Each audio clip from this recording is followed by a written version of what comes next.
जब ईरान का नाम आता है ना तो अक्सर जहन में क्या आता है? राजनीति, तनाव, शायद रेगिस्तान, जो हम खबरों में देखते हैं। हाँ बिल्कुल, वही छवि बनती है ज्यादातर। लेकिन आज हमारे पास जो जानकारी है वो ईरान की एक बिल्कुल अलग, ज्यादा परतदार तस्वीर दिखाती है। ये सिर्फ सुर्खियों से कहीं ज्यादा गहरा इतिहास और आप कह सकते हैं एक जीवंत संस्कृति वाला देश है। बिल्कुल सही कहा। और आज हम इसी जानकारी के जरिए उन पहलुओं पर बात करेंगे जो अक्सर नजरअंदाज हो जाते हैं। हाँ, देखते हैं कि खबरों के पीछे का ईरान असल में कैसा है। तो चलिए शुरू करते हैं। एक ऐसी बात से शुरू करते हैं जो शायद कई लोगों को चौंका दे। हाँ। मानव अधिकारों का इतिहास। हाँ, ये बहुत दिलचस्प है। आज की दुनिया में तो ये बहुत बड़ा मुद्दा है। हाँ। पर इसकी जड़ें वो काफी पुरानी है ना। हाँ, और बात ये है कि मिली जानकारी के अनुसार दुनिया के पहले मानवाधिकार घोषणा पत्रों में से एक साइरस सिलेंडर वो लगभग 2500 साल पहले प्राचीन ईरान यानी पर्शिया में राजा साइरस द ग्रेट ने बनवाया था।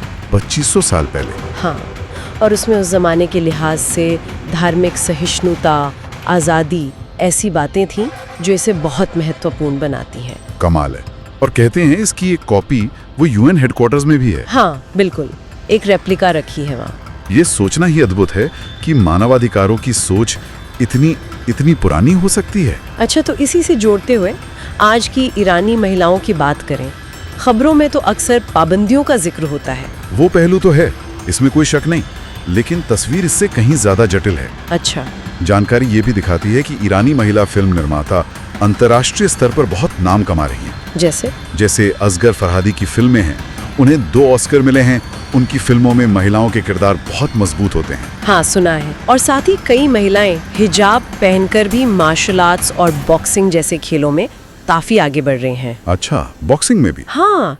तो सामाजिक नियमों और व्यक्तिगत अभिव्यक्ति के बीच एक तरह का संतुलन साधने की कोशिश दिखती है वहाँ। हाँ, कह सकते हैं। ये तो हुई समाज की बात। जरा ईरान के भूगोल पर नजर डालें। वो जो रेगिस्तान वाली छवि है वो कितनी सही है? हाँ, वो तो मेरे भी दिमाग में वही आता है। देखिए, वो छवि अधूरी है। ईरान में विशाल रेगिस्तान है, ये बिल्कुल सच है। लेकिन वहाँ माउंट दमावंद जैसे ऊंचे पहाड़ भी हैं।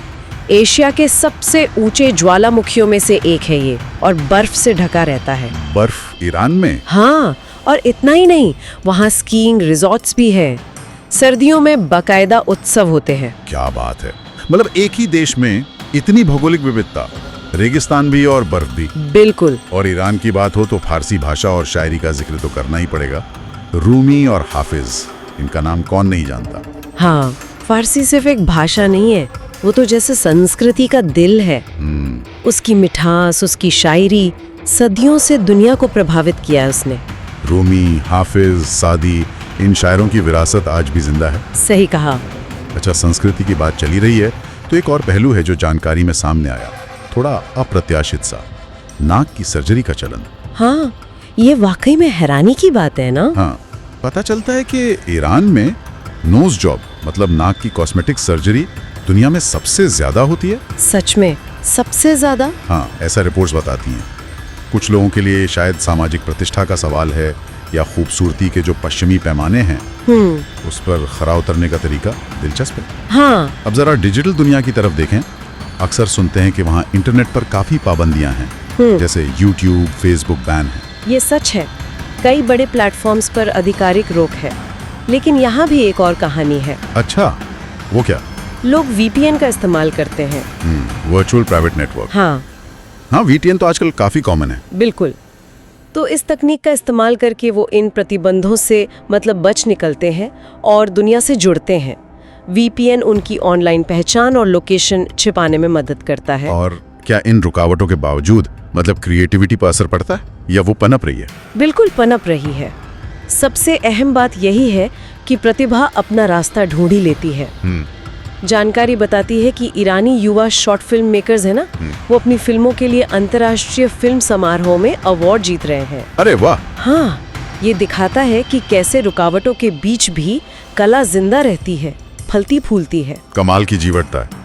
और कला के साथ साथ ईरान की ऐतिहासिक धरोहर, वो भी तो बेमिसाल है। निश्चित रूप से।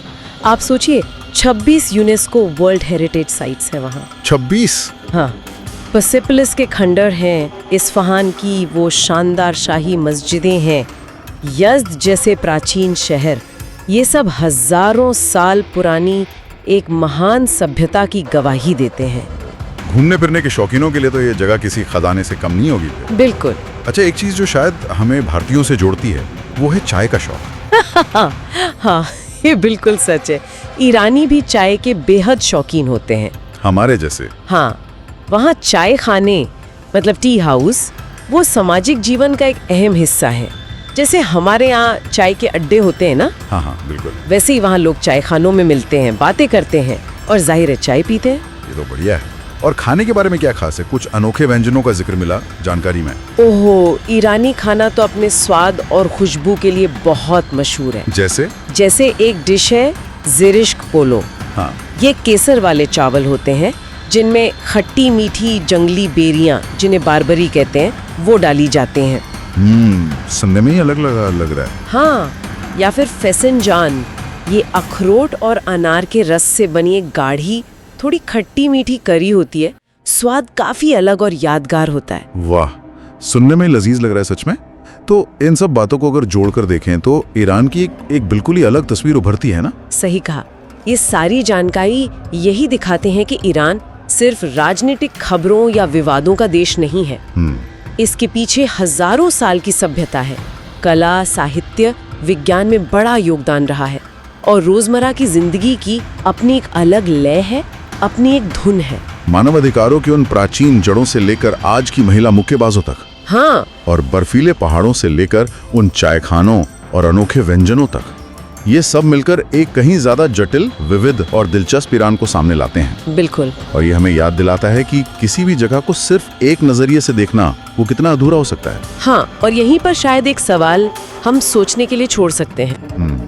क्या दुनिया में और भी ऐसी जगहें हैं जिन्हें हम सिर्फ आधी अधूरी जानकारी या आप कहें तो सनसनीखेज खबरों के चश्मे से देखते हैं? सही बात है। उनकी असली पूरी कहानी जानने के लिए शायद हमें थोड़ा और गहराई में उतरने की जरूरत है, थोड़ा और समझने की कोशिश करनी चाहिए।